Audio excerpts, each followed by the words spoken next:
দোল পূর্ণিমা উপলক্ষে আজ একটি মিষ্টি রেসিপি শেয়ার করছি। দোলের সময় কিন্তু বড়দের পায়ে একটু আবির ছুঁয়ে তারপরে তাদেরকে মিষ্টি মুখ করাতে হয়। আর এই মিষ্টিটি বাইরে থেকে কিনে না এনে চাইলে বাড়িতে এভাবে খুব সহজভাবে বানিয়ে নিতে পারবেন।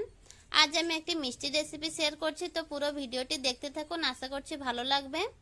এখানে আমি 1 কাপ বেসন নিয়েছি। বেসনটা অল্প অল্প জল দিয়ে একটু স্মুথ ব্যাটার বানিয়ে নেব। আর বেসনটা কিন্তু আমি একটু ছাঁকনির সাহায্যে ছেঁকে নিয়েছিলাম, আপনারাও চেষ্টা করবেন তাহলে এভাবে ছেঁকে নিলে বেসনটা একদমই দলা থেকে যাবে না, একদম স্মুথ ব্যাটার হবে। স্মুথ ব্যাটার হলে আমাদের কিন্তু লাড্ডুটা বানাতে খুব সহজ হবে। আর এভাবে একটু ফ্লোটিং কনসিস্টেন্সিতে ব্যাটার বানিয়ে নিয়েছি। তো দেখুন ব্যাটারটা একদমই স্মুথ বানিয়ে নিয়েছি, দেখলেই আসলে বোঝা যাচ্ছে। এবার আমি একটু ফুড কালার দিয়েছি, আমি এখানে saffron orange colour food colour দিয়েছি, তবে ফুড কালারটা কিন্তু একেবারেই অপশনাল। আপনাদের হাতের কাছে যদি থাকে তাহলে দেবেন, না হলে স্কিপ করে দেবেন। এবার একটা পলি ব্যাগ নিয়েছি, আমি এখানে বাড়িতে থাকা যে দই বা দুধের প্যাকেট যে আছে সেরকম একটা প্যাকেট নিয়ে নিতে হবে। প্যাকেটটা একটু ফাঁকা করে তারপরে এখানে সবকিছু ব্যাটারগুলো দিয়ে দিচ্ছি। সবগুলো ব্যাটার দিয়ে দিয়েছি। এবার একটা গার্ডার দিয়ে টাইট করে বেঁধে নিচ্ছি। মিষ্টি রেসিপিটি কিন্তু খুবই জলদি হয়ে যায় এবং খুবই কম সময়ের মধ্যেও হয়ে যায়। তো এভাবে কেটে নিয়েছি। এবার একটা কাঁচি দিয়ে পুরো ছোট একটি ছিদ্র করে নিচ্ছি। খুব ছোট করে নিতে হবে, তাহলে কিন্তু মতিচুর লাড্ডুটার যে রেসিপিটি বানাচ্ছি মতিগুলো কিন্তু খুব ছোট ছোট হবে। তো আশা করছি দেখেই বুঝতে পারছেন কত ছোট ছোট বোঁদে হচ্ছে আমাদের। আর একটু বড় কেটে নিলেও কোনো অসুবিধা হবে না, ছোট বোঁদের জায়গায় একটু বড় বোঁদে হয়ে যাবে, কিন্তু ব্যাপারটা সব একই রকমই থাকবে। তো এভাবে বোঁদের লাড্ডু বানিয়ে নিতে পারবেন খুবই সহজভাবে। তো দেখতেই পাচ্ছেন আমি কিন্তু এখানে সবগুলো ব্যাটারের থেকে এভাবে বোঁদেটা বানিয়ে নেব। আর এই বোঁদেটা বানানোর সময় কিন্তু গ্যাসের ফ্লেম একদমই লো টু মিডিয়ামে রাখতে হবে।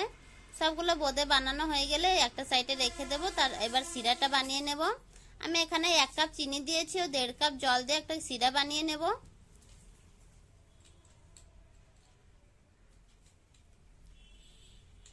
সিরাটা মেল্ট হওয়ার জন্য অপেক্ষা করব।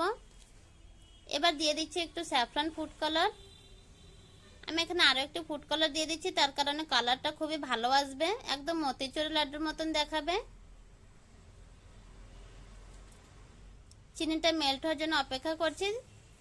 1 মিনিট পরে চিনিটা মেল্ট হয়ে গিয়েছে। এবার দেখুন আমার কিন্তু এখানে 1 কাপ বোঁদের থেকে কতগুলো হয়েছে। 1 কাপ বেসনের থেকে এখানে আমার পুরো অনেকটাই বোঁদে হয়েছে। এবার বোঁদেগুলো চিনির সিরাতে দিয়ে 2 মিনিট পর্যন্ত খুবই ভালো করে একটু কুক করে নেব। এভাবে লো মিডিয়ামে খুব ভালো করে কুক করে নেব, তার কারণে বোঁদের ভেতরে চিনির সিরাটা একদমই অবজর্ব হয়ে যাবে। তো দেখুন চিনির সিরাটা কিন্তু একদমই শুকিয়ে আসছে বোঁদের ভেতরে। এবার গ্যাসের ফ্লেমটা বন্ধ করে দিচ্ছি। বন্ধ করে আবারও কিছু সময় একটু নাড়াচাড়া করে নেব।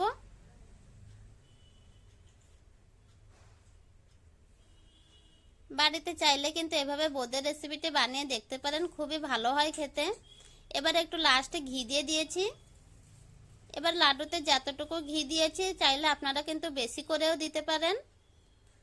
আমি এখানে 3 থেকে 4 টেবিল স্পুন ঘি দিয়েছিলাম।